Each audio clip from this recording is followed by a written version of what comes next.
Hello, and welcome to Let's Put On a Show, a podcast about musicals, theater, and musical theater, featuring someone who's not super into musicals. And someone who really, really is. Yeah, I'm Rob, and this is... Sabra? Yeah, so we just... we have the distinct experience. Yeah, let's not bury the lead here. We just watched The Pirate Queen. Let's do some background on the Pirate Queen, first of all. The Pirate Queen is about Grace O'Malley, who was an Irish pirate back in the 1500s. Yeah. And she led her own crew and her own clan, and had 3 different husbands, and was just by all rights a formidable woman. Yep.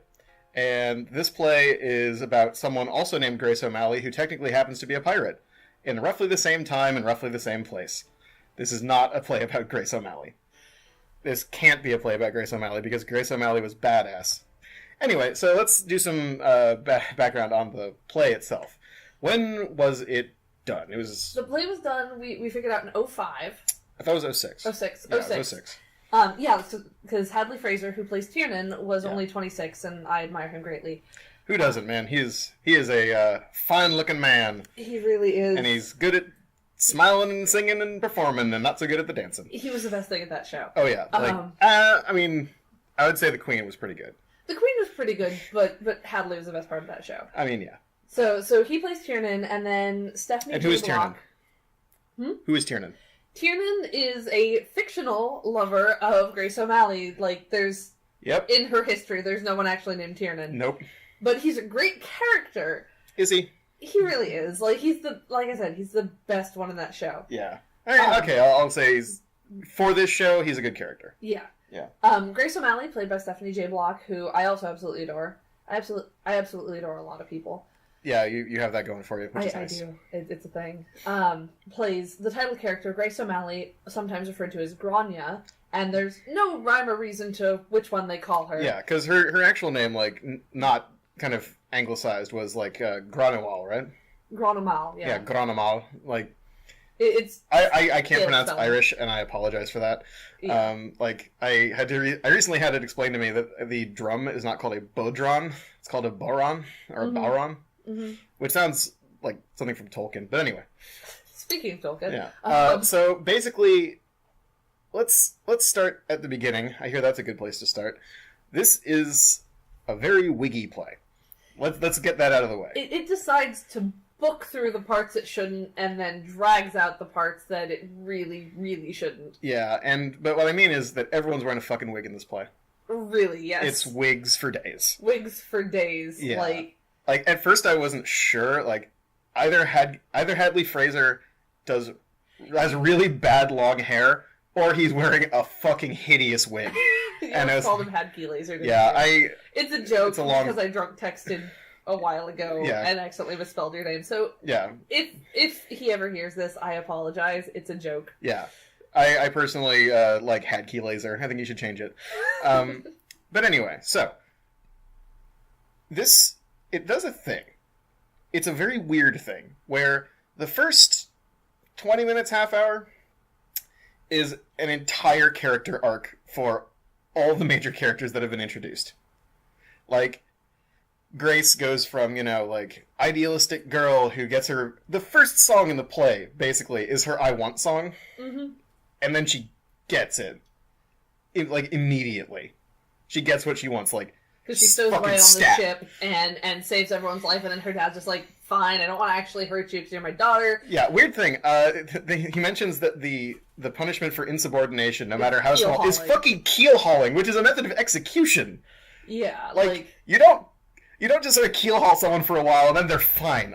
You're drowning them to death. Well, yeah, the lyric is, for flouting me as any sailor knows, I'd have him keel hauled through the water. And I'm just that's not how you do that. First. Yeah, start with whipping. You know what? Start with harsh language, and then move to whipping, and then maybe consider keel hauling. Yeah.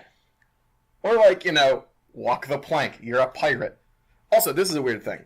So I assumed before I saw this show that Grace O'Malley, or Granawala or Granamala, Grania was the Pirate Queen. The show is named after her. Mais non! No! The name of the fucking boat is the is pirate, the pirate queen. And, like, first of all, that's a dumb name for a boat. Like, you're more of a nautical person than me, and I'm not nautical. Yeah. Yeah, makes sense. But aren't you not supposed to have a the? No. No? Okay. Hawaiian chieftain is just Hawaiian chieftain. Yeah, that's what I'm saying. I mean, but the Lady Washington, but then there's Exie Johnson and Irving Johnson. There's no the. I mean... Sorry, I just imagined a guy named Irving Johnson. No, he was real. Oh, okay. Him and his wife Exie. That's the boats at San Pedro are both named Exie and Irving Johnson after the Johnsons. Fair enough. But anyway, so... Generally, I think the rule is if it's someone's name, Exie Johnson, Irving Johnson, Hawaiian chieftain, it's not got a the. But if it's like the Lady Washington or the HMS Rose, well, no, she's not HMS. That was Yeah. They added the HMS for Master and Commander. Fair enough. For those wondering, my pedigree in this is my sister is a captain of tall ships, and I spent a couple of summers serving on them. Yep. Big sailing boats like Pirates of the Caribbean. She's cool. She has like crazy tattoos, got anchors and stars and stuff. Yeah, and the swallow on her arm because she fucking sailed across the Atlantic. Yeah, she dresses like a vampire. She's cool. Yeah, anyway, not a vampire. Like immortal. How would you? Okay. Like there is a distinction. Ask the community. I don't think I will. Thanks. Anyway, so let's continue on with the plot, such as it is. Basically, she goes, "I want to be on a boat," and her dad's like, "Women can't be on boats." Blah blah blah. Sexism. Yeah, and so is her lover Tiernan. Yeah, it's like women on boats. And then, you know, she stows away and saves everyone, and then her dad's like, I can't stay mad at you. You're going to be the captain someday. And it's like, wow. It takes a couple minutes before she's the captain. Yeah. Like, no. Like, he says, like, you know, you're going to be the captain someday. I'm going to join you. He doesn't say it right then. After she saves him, he said, fine, you can stay on the boat. And then they get attacked by the English, and she wins the battle. And then he's just like, fine, I'm going to train you to be captain. In the most sort of... Bubula and Schoenberg-y way ever. I don't want to use this term as a means of, like, putting anyone down or, like, making fun of any sort of gender or sexual orientation or anything. But this is the most fey fight I have ever seen. It is, like, way sillier looking than West Side Story, which is a fucking high bar. Yeah. Like, I literally started, you know, going... When I saw the fucking fight starting up. You're in a valley all the way. Yeah, it's just... Yeah, it's... Oh, God. It was really weird. And then, like, you know, basically, you know, the plot shows up in the form of a bunch of Englishmen on a big boat. And, you know, she kicks their ass, I guess. It's really unclear. And they're all dancing instead of fighting. Yeah, but, like, occasionally they'll, like, try to make it seem like they're fighting. They're, like, flash swords occasionally, but most of the time they're just, like, pirouetting and doing... Yeah. Literally, at one point, she like, punches someone, and he... No, like, they're fighting, and she, like, kind of backs off, and he pirouettes after her. Like, jumps up on one foot and spins. It is insane.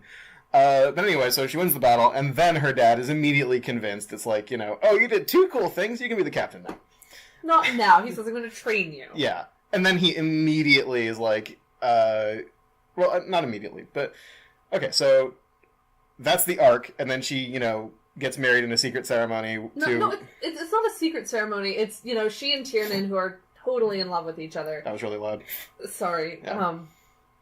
Are just like, wow, my dad's letting me stay. I can't believe it. He's just like, I can't believe it either. And he's just like, I'm going to go ask him for your hand. And she's like, no, you have my hand, I promise. And then they do... And then they arm wrestle. Basically, they but for love. They do their own version of a hand-fasting ceremony. Yeah. And they have the song Here on This Night, which is, like... It should have been... a beautiful song, but it should have been swapped to Act 2, which we will get to later. Because it's an Act 2 song. It's like, you know... It's the final realization of love. Yeah, and it's really, like... And it's like... I mean, not for nothing, but it's basically like... You know, deploy Act 2 romantic song pattern Alpha 6, and then, you know, but sir, it's Act 1! Do I look like I give a shit, Jenkins?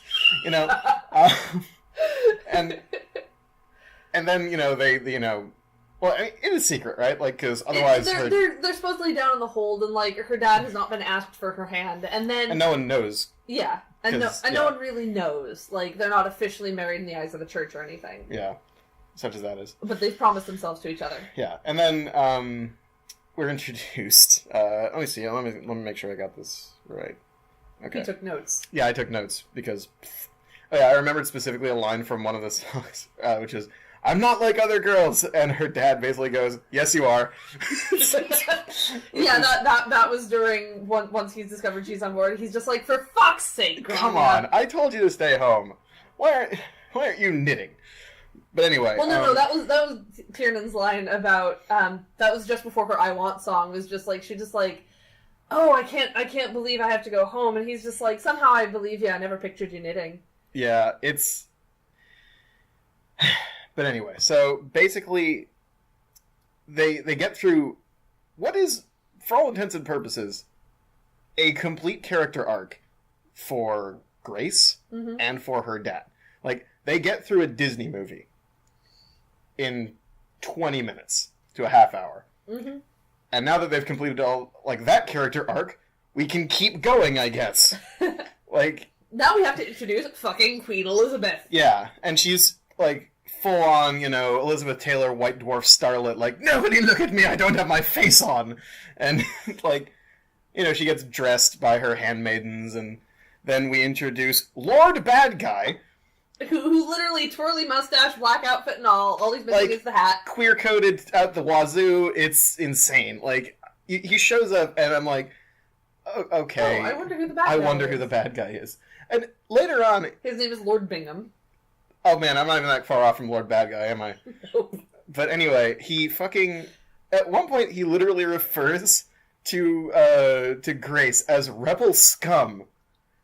And I was like, just have this guy eat a puppy on stage. You know you wanna.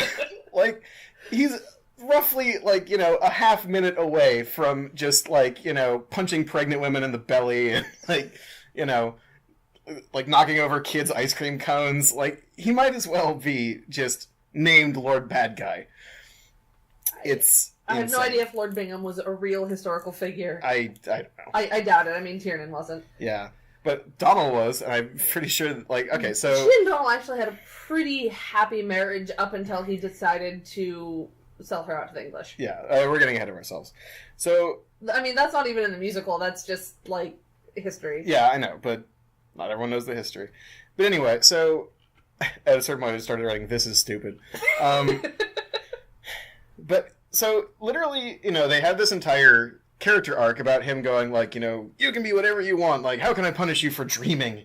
And, like, I'm going to train you to be a pirate. And then, in the next scene with them, they meet up with another clan and go, hey, the English are fucking up all our shit, and the other clan is like, hey, we should unite clans by having a political marriage, and he's like, cool. Here's my daughter.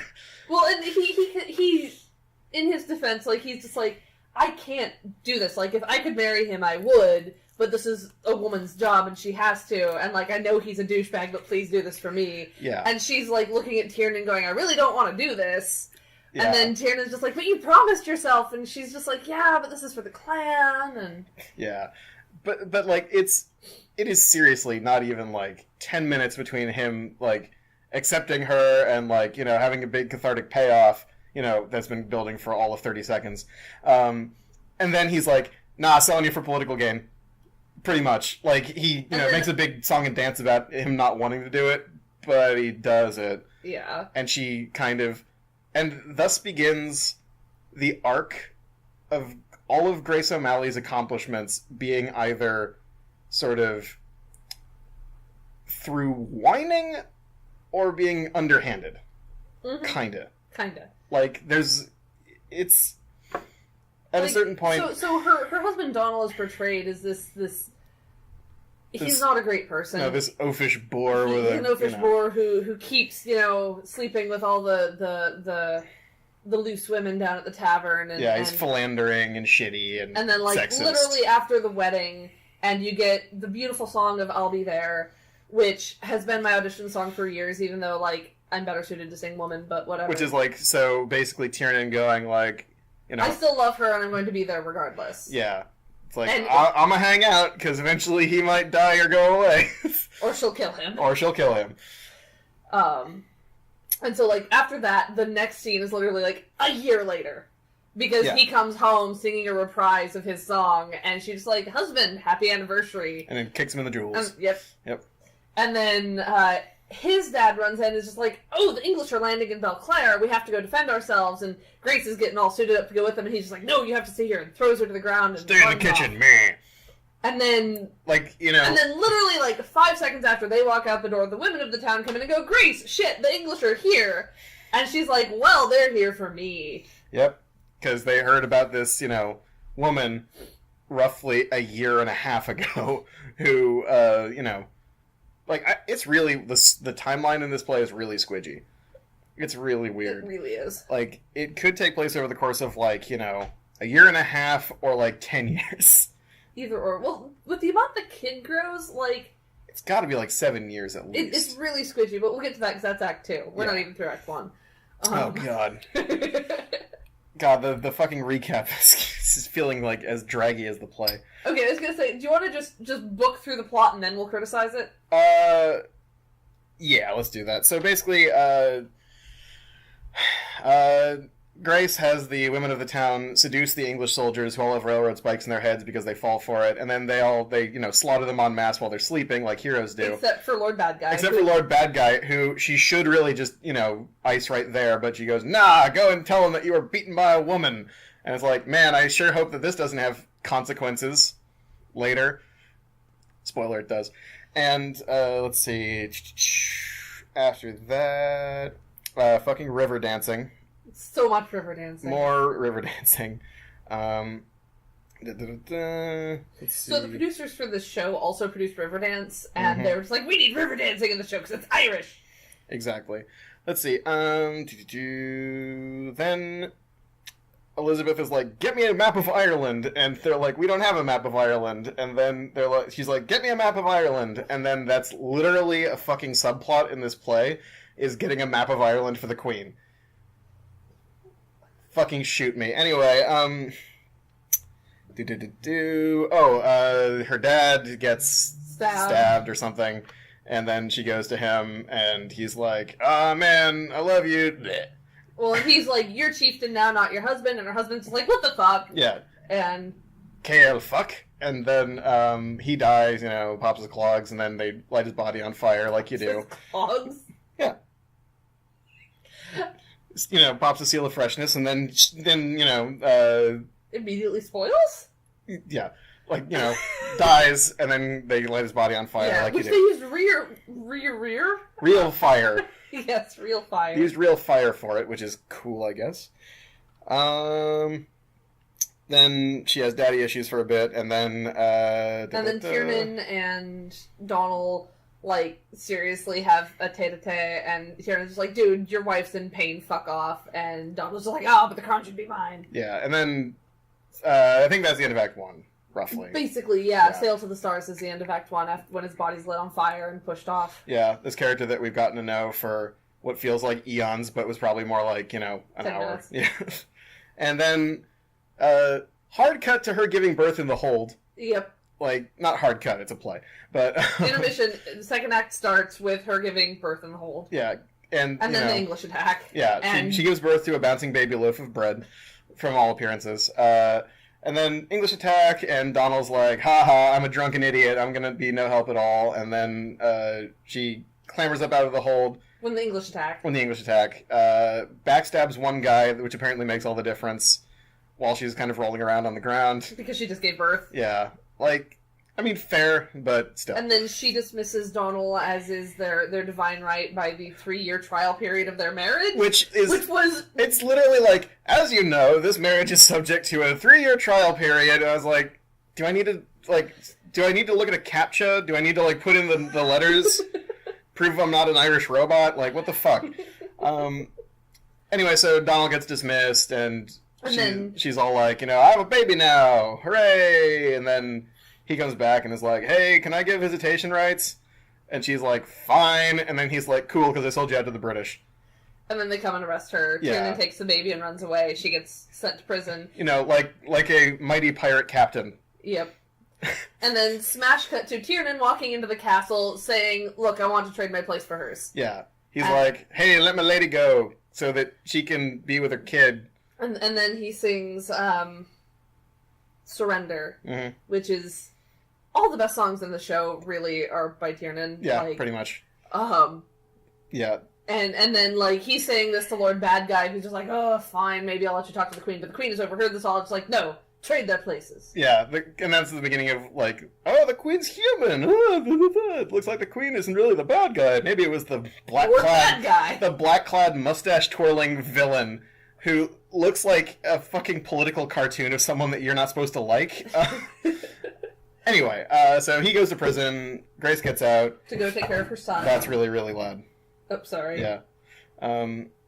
Grace gets out and goes home, and, you know, now the loaf of bread that she gave birth to is, you know, like... An actual kid. An actual kid with no lines. Yeah, it's just this kid who shows up in multiple scenes. Shows up, hugs her, doesn't do anything else. Looks supremely bored. Yeah, like, looks like, you know, like one of the producer's kids. It's like, yeah. You know, get out there and fucking act, damn it. Anyway, so she mopes around for a bit, like a mighty pirate captain does. Sings Sea of Life, which is a great song. Yeah, and then talks about her plan out loud at length. Because to the rest of her tribe, saying, we need to get this boat repaired, I need to go back for him. Yeah, and then, you know, it's way better to just sing everything that you plan to do rather than it's do it. That's really not a defense. I mean, explanation, sure, but not defense. Anyway, so she goes to Queen Elizabeth, and she talks to Queen Elizabeth after Lord Bad Guy goes, you dare? I'm the bad guy.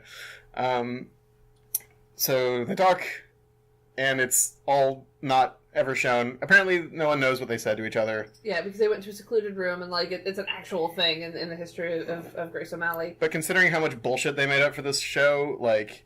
I feel like it would have been more interesting to show what they talk about. I don't know. I mean, maybe it was just, like, boring political stuff. Probably was. I don't know. Yeah. Anyway, she gets out, and Grace sneezes, and the Queen hands her a handkerchief. She blows her nose and throws it in the fire, and the Queen says, we don't dispose of good linen, and then Grace says, in Ireland we don't hang on to soiled. Yeah. And I'm just like, it's called washing it? Yeah, and then, you know, like, Lord Bad Guy's like, you dare? And then the Queen's like, you're going to the Tower of London, asshole. And then Tyrion gets released, and there's peace, and there was never trouble between England and Ireland again. Not ever. Nope. And Except then, for that one time, and that other time. And the ongoing times. Yeah, and the ongoing times. And literally all the time. Yep. Anyway, so, yeah, Grace snogs Tyrion at the end. Yeah. That makes it sound... so much faster than it felt. Yep. Because here's the problem with this play. It puts a cruise control on at about 35 and keeps going. Yeah. It's... in my hometown, there's a certain subset of driver that just goes 35 the entire length of the town. Regardless of speed limit. When the speed limit's 40, 35. When the speed limit's 25, 35. When the speed limit's 50, 35. That's this play. It just kind of slogs. And a big part of it, and this is something that I really have a problem with in a lot of plays, especially by Gabriel and Schoenberg. Yeah, them. Like, Les Miserables did this too. If you just sing the entire way through, the experience for me is akin to nothing so much as the fucking Small World ride. You're just in a boat, going at the same speed... Just hearing singing. And it never stops. There's like one or two, like there's like probably, like there's like 2D4 dialogue scenes in this play. Yeah, that's not wrong. Yeah, the rest is just singing. And that's, I guess, okay. But when it's all at roughly the same sort of medium tempo... It's just forever. Just pounding a nail into your brain. It's not. It's really bad. And I know I bring this up fairly often. This play has severe structural issues. Severe structural issues. Like, I know that they're trying to, dramatize most of the life of a real person. Never a good idea. I commented on this earlier while we were watching it about how Hamilton did it right, about chose a few key points and dealt with that. It's like the difference between the Ashton Kutcher Steve Jobs movie and the what the fuck's his name? The German-Irish guy, Michael Fassbender. The difference between the Ashton Kutcher Steve Jobs movie and the Michael Fassbender Steve Jobs movie is that the Ashton Kutcher movie just goes through his entire life from beginning to end, and it sucked. And the Michael Fassbender movie focuses on 3 days. Honestly, 3 half hours in his life. And it is a way better movie. Oh, yeah. And this play just does that, where it's like, it starts with her as a teenager, probably? Probably. I guess she's like 16, 17. Yeah. By the fact that she and Tiernan have obviously had a thing for quite a while, and they're about to bang on the deck of the ship when the show opens. Yeah. Pretty much. I actually wrote down, like, staging equals big old wheel right in the middle. You're not wrong. Yeah, and choreography equals just having Hadley Fraser with a big old oar just sort of banging on the deck. That was 1 number. That was 2 numbers. Okay, he wasn't in the second one. I was going to say, it was the 1 number. The second one with the oars, he wasn't there. He was holding the baby. Yeah. Stroke bread loaf. Stroke bread loaf. So yeah, it's like I said, have an entire character arc in the first half hour, and then have basically the arc be Grace going from mighty hot-blooded pirate queen to downtrodden damsel in distress. Mm-hmm. And then basically going and whining to the queen that everything's unfair. Well, I mean, it happened in real life. Yeah. But the way it's framed really strongly comes off as like, well, I'm beaten, better go big for mercy. Which is not what they're going for, I don't think. Yeah. And the thing is that this play could be really cool and interesting if they framed it as more of a, like, scrappy rebellion story. I mean, he literally calls her Rebel Scrum. Just bring in the Empire. Come on. Just do it. Like, pull the fucking trigger and make it a, like... I know there's not much in the way of, like, war plays, but this needs to be a war movie. It does. It does. And it's not. I think at all. Actually, I think this would benefit from a cinematic adaptation. Yeah, just not... I'd say that they should adapt her life and not this musical. I think Boublil and Schoenberg should be consulted and should rewrite it because I want them to have a successful movie because Les Mis was a travesty. Mm-hmm. I'm going to be real, I don't get the appeal of them at all. And that's why we're doing this. Yeah. But anyway, so... From there, the problems just sort of compound on themselves. Like, every decision they go for is the most obvious one. Who's the bad guy? He's this mustache-twirling villain. Who are the good guys? They're these scrappy, rebel types. Clan O'Malley. Yeah. Who are the benevolent, not necessarily heroes? Oh, that's Clan O'Flaherty, who look like the fucking elves from Lord of the Rings. Yeah. And who's the one that betrays them? Oh, it's the drunken oafish boar that she's forced to marry. That never shows her any respect. And it's like, that's stupid. Like, that's obvious. Make him likable. If you make him likable, we won't see the betrayal coming. This is fucking easy. That's actually a thing, because before, like, behind-the-scenes cast vlogs were a thing, they tried to do this thing called CastCom with this show back in 05, 06. Mm-hmm. Where they posted videos from behind the scenes about the process of the play. It was before its time. Uh-huh. And there was a point where Marcus Chait, who played Donald, was like, yeah, I wish we had a bit more time to work on it so Donald wasn't just so blatantly villainous. Right? And Hadley agreed with him, like, in that CastCom, and it's just like, yeah, no, that would be cool, and like... It's because it's a bad storytelling decision. Yeah. It's just stupid. Yeah. Like, if you're going to have someone be the turncoat... You don't make them the one that's, like, super obvious. No, like, that's you want to make dumb. it interesting, have it be her best friend, like... Have Tiernan be the turncoat. That would be really cool. I'd love to see Hadley Fraser right? be the villain. That would be cool. Have it turn out that Donald is, like, a drunken, oafish boar. But he's just a drunken, oafish boar. Yeah, he's still loyal to his clan. He's not literally handing over, like, his entire people to tyranny. Which is, like... Maybe they were trying to, like, double bluff by making it so, like, oh, he's, maybe he has a heart of gold. And it's like, nope. He's a jerk with a heart of jerk. He is. Like, his song was called Boys Will Be Boys, and it's literally just him, boys will be boys, girls will be girls, I'm gonna tame her. Yeah. And basically saying, like, gender roles are great. I sure like heteronormativity. You're right. Yeah. Here, let me fuck this cat. That'll really prove how good I am.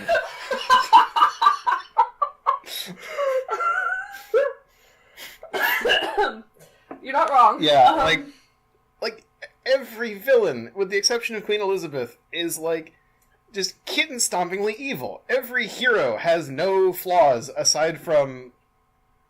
No, the heroes don't have any flaws. Yeah, you're right. It's... Like, aside from, like, that time where Tiernan punches out Donald in defense of the baby. Like that is that's the only not a time he flaw. displays violence. Like... And that's not a flaw. That's him being, defensive of Grandia's baby, because she's just been arrested. Right, and, it's protective, and that is it's like, he is traditional masculine hero archetype alpha. And she's traditional, like, she's basically a Disney princess, but less interesting in this play. Which is a fucking shame, because she was a pirate queen! Yeah. How do you fuck that up? Like, Cutthroat Island didn't manage to fully fuck that up. I love Cutthroat Island. We're gonna have a discussion about that. It's not it's a bad movie, but it's a bad movie, but I love Gina Davis. Gina Davis is great. And so is Matthew Modine. Yeah, that's what I'm saying, is like, she's still impressive. She's still cool, even though the movie's bad. And even though the character is not especially interesting, she's still formidable. Whereas Grace is just kind of there. Mm-hmm. And it's really a shame, because this is an interesting story with a lot of interesting things that could go into it. It says a lot. So there's this musician I like called Miracle of Sound. And he did that one song. Yeah, he literally did a song. It's, kind of this Celtic metal number. I think it's just called, like, Granoil. Yeah, it is. And it's a better musical version of Grace O'Malley's life than this 2.5-hour train wreck. Like, I can see... And here's the thing. We're not treading new ground here. This show did not make a lot of money. This show did not... It closed after, like, a month and a half. Yeah. Like, it was a certified flop. From what I read, it lost $16 million. Whew. That is not good. That is... And, like, I feel like this play got shuffled around a lot. Like, it feels like they had the song order written on note cards, and the intern... Like, we're gonna put this here now! Yeah, but they, the intern dropped it, and they mostly got it back in the right order, but not quite. It's like we had the number in the first act, which was Here on This Night, which should have been swapped with If I Said I Loved You from the second act. Because the second one is, like, kind of him being, like, timidly, oh, hey, I kind of like you, I've been watching you from afar for a long time, and she's like, well, I like you too, I've been watching you from afar for a long time. After they got married in the first act. Yeah. Like, that doesn't work, that's not the progression. Yeah, they should have swapped those songs. Yeah, it's like, you can't uncook a steak. Yeah. It's just... And also, Woman, which was her I Want song, which is literally the second song of the show, would have been much more effective, like, the end of Act 1. Yeah. This play needed help. Well, and, like, having seen, like, YouTube has a lot of videos of, like, Chicago versus Broadway productions, they changed so much between the Chicago tryout and the Broadway production. Got it. Like, I'll Be There literally has different lyrics. Well, there you go. And it's just kind of bad. Like, it's got moments. They're very few and far between for me, because here's the thing. For me, a good musical performance cannot redeem a bad song or a bad show. Like, honestly, sometimes it just makes it worse, because, like, clearly everyone in this show, including Lord Bad Guy, to be fair, he doesn't seem like a bad actor. No. Like, including Lord Bad Guy, they all are trying so very hard. They're trying their little hearts out, and it just sucks. Mm-hmm. Because, like, they could be doing anything else. No, it's not their fault. It's honestly the fault of, like, well, we had a big success with Les Miserables. And Miss Saigon. And Miss Saigon, to, like, historical dramas that people really like. We should do another one. Let's see, what's cool? I don't know. Like, We're two French guys. Let's do an Irish thing. Yeah. Honestly, if the entire fucking thing was written in Gaelic, I would like it more. because I wouldn't have to listen to the awful, like, dialogue. Well, and that was, like I said, as I said when we were watching it, it would have been benefited by being written in its original language first, because that's what Les Mis had going for it, was written in French first. And that's why nothing fucking rhymed. Mm-hmm. Yeah, and in this one they try, and once again, they never saw an obvious decision. They didn't try to fruitlessly hump. And so all the rhymes are the most obvious version. It's... Or there's no rhyme scheme at all. Yeah, it's just kind of like... Yeah. Until you vomit and die. Which you didn't. Yeah. Thankfully. Not yet. Yeah, like... There's like glaring, like obvious things. Like there's one song that the Queen sings early in Act 2, which I'm convinced is just there to remind us that the Queen exists, because she's just kind of like, oh man, it sucks to be the Queen, and I think it's supposed to humanize her, but it doesn't work because she's basically saying, man, I hate being wealthy and powerful and surrounded by sycophants. Ugh. And then there's a much better version of that song later that's a duet with Grace, where she's talking about, like, you know, I thought I had it all, but this person has something I don't have. It's called She Who Has All. Yeah, and that does a fairly okay job of humanizing the Queen, which makes me fucking boggled about why that first one was in there. Was it just so that they could show off another ridiculous gown? Probably. Because let me be fair, the ridiculous gowns are amazing. They really are. They're just so fucking hilarious, honestly. they were what kept us going for the last, like, 50 minutes of that show. Yeah, like, she has one that literally looks like she has a radar dish behind her head, like, you know, so that she can listen to people talking shit far away. It's like, oh, I heard someone, what do you mean fat? You know, like, that. Like, yeah, no, her ridiculous Elizabethan gowns were... Which makes sense, because she was Elizabeth. Yeah.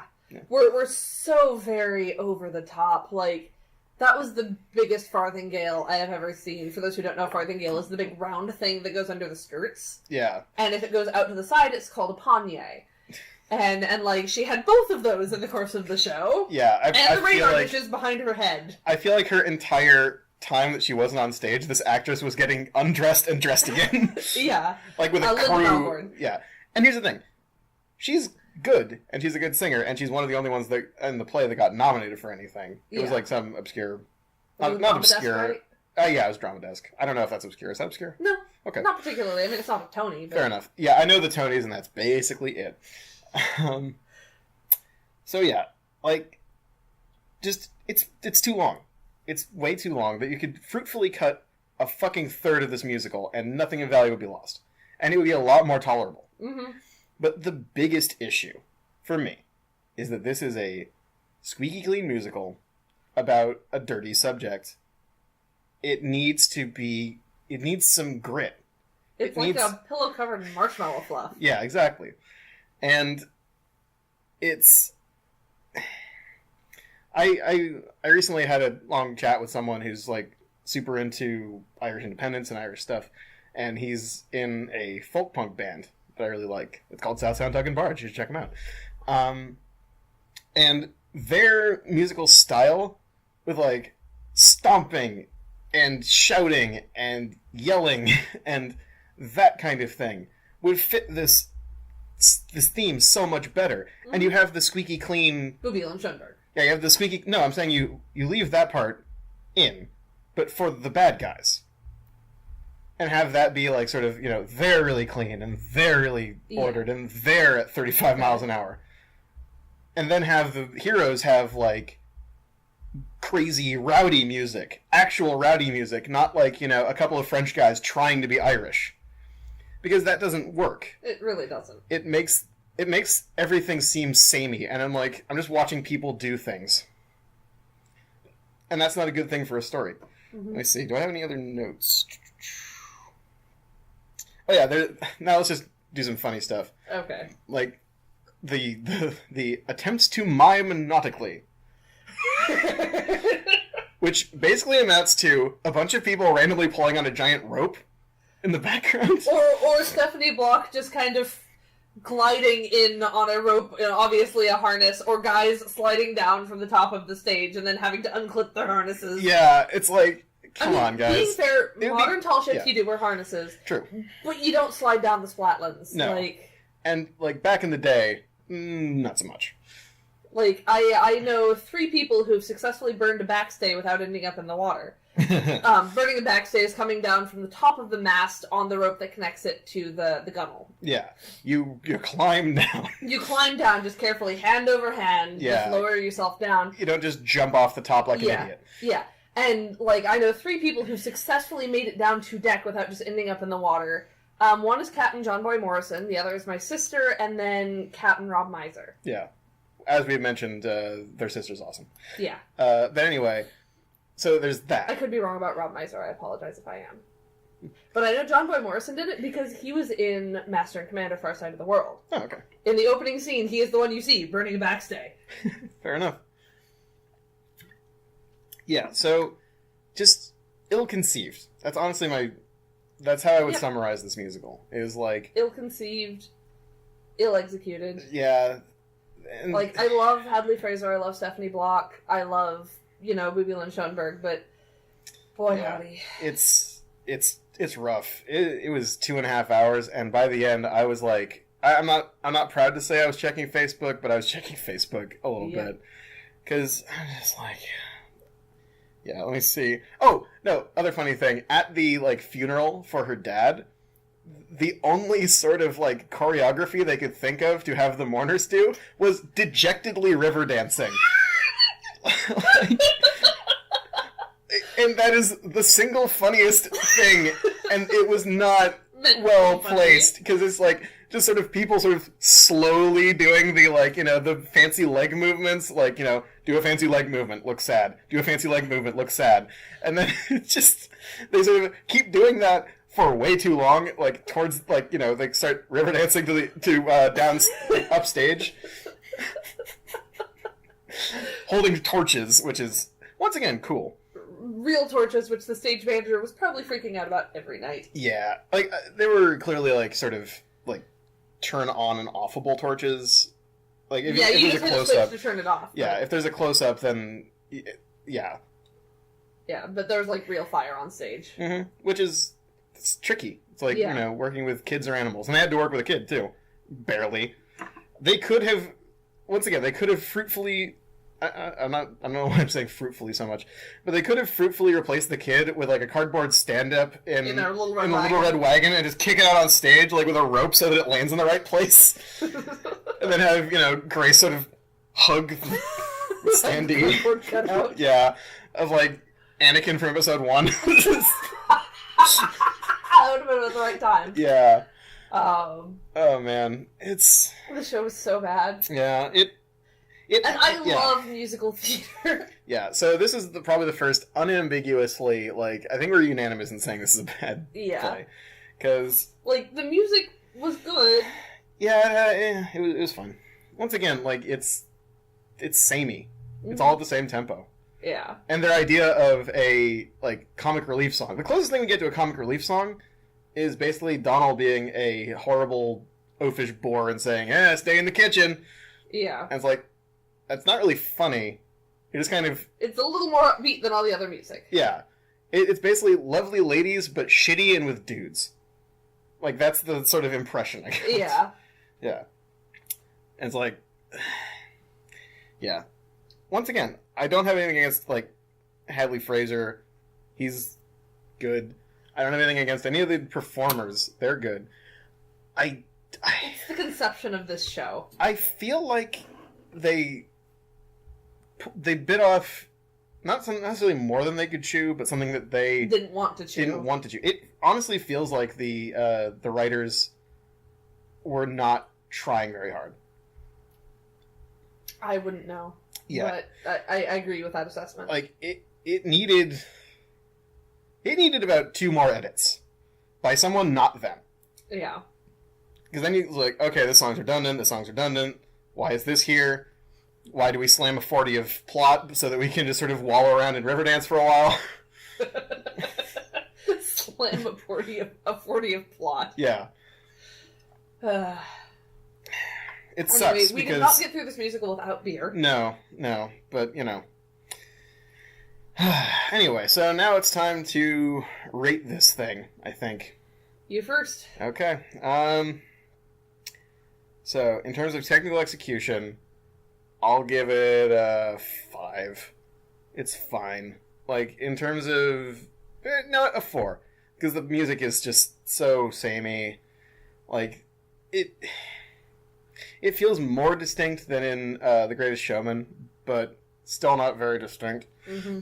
So, I'll give this one a 4, because, like, it looks fine. Everyone does an okay job, but it doesn't stand out in any way. It honestly felt like they could have removed all of the sort of set dressing, and I would have probably liked it more, because they would have had to sort of mime. Mm-hmm. But anyway, in terms of how it made me feel, though, 2. No, not 2, 3. You know what? Because at a certain point, I just started kind of feeling sorry for everyone on stage. Yeah. Because I was just like, you guys are really trying. I wish this was better for you and for me. But it made me sort of... It didn't actively offend in that many ways. Like, there's some weird, like, politics things going on, like, where they basically are saying, you know, like they're trying to portray Grace as this, you know, formidable person, and they don't. They just fail. But their heart's in the right place. There's nothing, like, offensive. They aren't, you know, lionizing anyone that I hate. They aren't really doing anything too bad, so... Meh, I give it a 3. Yeah. How about you? Okay, technical execution... Like, everyone was really trying, and, like, acting and just production design-wise, have to go for 7 out of 10, but, like, writing and music, that's, like, 3, because I agree with it was really samey, and, like, 35 cruise control. Mm-hmm. How it made me feel... The first time I watched it, I was really, really drunk and super happy that I had found it. Because I was going through this kick where I had found out who Hadley Fraser was and was going through all of his filmography. Mm-hmm. I found it on YouTube and was like, oh my god, I finally found it. And watched it and went, oh, I like Grace O'Malley, I like Hadley Fraser, this show's kind of terrible. Mm-hmm. So, first time I watched it was like a 5, now it's like a 3. Mm-hmm. Yeah. Yeah. But anyway, so that's been the Pirate Queen. I hope in the future someone... revives it and makes it better? I don't even want someone to revive it. I just want a movie about Grace O'Malley. I think that this play is so deeply flawed right down to the conception level that it needs to be something... No one... Like, it shouldn't be... I can't remember their names. Sorry. The guys that wrote it. Oh, Babile and Schoenberg. It can't be Babile and Schoenberg. It can't. Well, if it's not going to be a musical and just a movie about her, no, it can be anyone. I would even welcome another musical, just not this one. Give me a Patrick and Paul musical about Grace O'Malley. Give me, like... No, get fucking, what the hell, get Flogging Molly. Yes! Get Flogging Molly to do the Grace O'Malley musical. Like, get, like, a pop star composer, sure, but they're Flogging Molly. Or the Dropkick Murphys. Yeah, get them both. Yeah, get Flogging Molly, the Dropkick Murphys. SpongeBob, this Grace O'Malley musical. Yeah, get Flogging Molly and the Dropkick Murphys, and after the bar fight's over, then they can write the play. I just realized, to explain SpongeBob, like, literally every song in SpongeBob the Musical is written by a different composer. Yeah, like, from Jonathan Coulton, who wrote the opening, which I was like, holy shit, I need to see this immediately. To, like, Sarah Bareilles and the Flaming Lips, and Bono and the Edge. They got the fucking Flaming Lips to do part of the SpongeBob musical. Which, by all rights, is an amazing musical. Oh, yeah. I haven't seen it yet. Oh, no, but like, holy shit, if that exists... That cancels out this musical, so I guess I can stave off, existential torment for another day. Yeah. So anyway. But anyway, this has been our commentary on the Pirate Queen, the musical, which I once drunk ordered the Playbills to. Oh, man. To be fair, that's not like the worst thing that I've drunk ordered. I can't think of what it might be. The glasses? Actually, no, my checks. I drunk ordered checks, because I needed checks, but I was drunk. And for whatever reason, they arrived, like, the nearest branch of my bank is... It's about 90 miles away. It's about 90 miles away. And they arrived there. And then when I got them, they had the wrong town on the address line. Were they still the other address? No, they have my current address. Just the wrong town and zip code. That is amazing. Yeah, so that's the worst thing I've ever drunk ordered. Anyway, I haven't, like, that would not be, the playbill's not the worst thing I've drunk ordered. I was just like, I really want this playbill. Yeah, what is the worst thing you've drunk ordered? The worst thing I've drunk ordered... Oh gosh, it's hard to decide. Like, I haven't drunk ordered that much stuff. Like, most of the time I'm just like, yeah, I do need this thing. I'm gonna order it on Amazon. But, honestly, it'd probably be the cardboard cutout of Marie Antoinette. What? Do you still have that? Yep. That was like a month ago. Okay. Well, that's amazing. Hold on. Which Marie Antoinette? It was one of the. It was a Renaissance painting someone blew up and made a cardboard cutout of. How much did that cost? It was like $25. It's not bad. No, it's not. You can find a cardboard cutout of just about anything. My favorite version of that I've seen. This is probably all gonna kick. No, fuck it, I'm leaving it in. The best version of that I've seen is a life-size cardboard cutout of Danny DeVito. Oh, imagine putting that in your shower. Yeah. God, yeah. I should mention the Rocket Raccoon cutout. cutout. I got a Rocket Raccoon cutout at a showing of Guardians of the Galaxy, the first one. Because I was there. Yeah, and I decided to come home. This was in college, so like we had 3 other roommates. We decided to come home, and I put it in the bathtub. And I said, guys, there's something like weird and hairy. I think it might be like a raccoon in the bathtub. And there was like, what? And they all kind of came in really, you know. And 2 of them went in and were just like, oh, ha, ha, ha. And then we didn't tell the 3rd one about it. Yeah. Oh, you're right. And she went in and like, screamed. Yeah, because she opened the bathroom. Because she opened the bathroom and Rocket Raccoon was just in the bathtub. Oh, you should do that with Marie Antoinette. I've thought about it, but I don't have a roommate at the moment. That's true. Yeah, you need to get one. I'm working on that. Yeah. Anyway, so this has been Let's Put on a Show.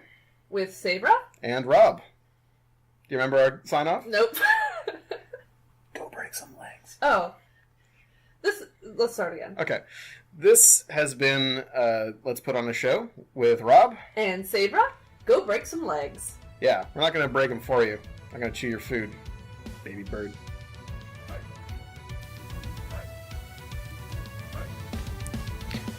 Thanks for listening, everyone. Let's Put on a Show is a production of Blood and Thunder Publications. Our intro music is Ragamama by Purple Planet Music, and our special outro music is Grana Mail by Miracle of Sound. Please don't sue me, Gavin. I'm your biggest fan, ever since Gordon Freeman saved my life. Everyone check Gavin out on his YouTube channel, Miracle of Sound, and buy his awesome music on Bandcamp. Like I did, yo.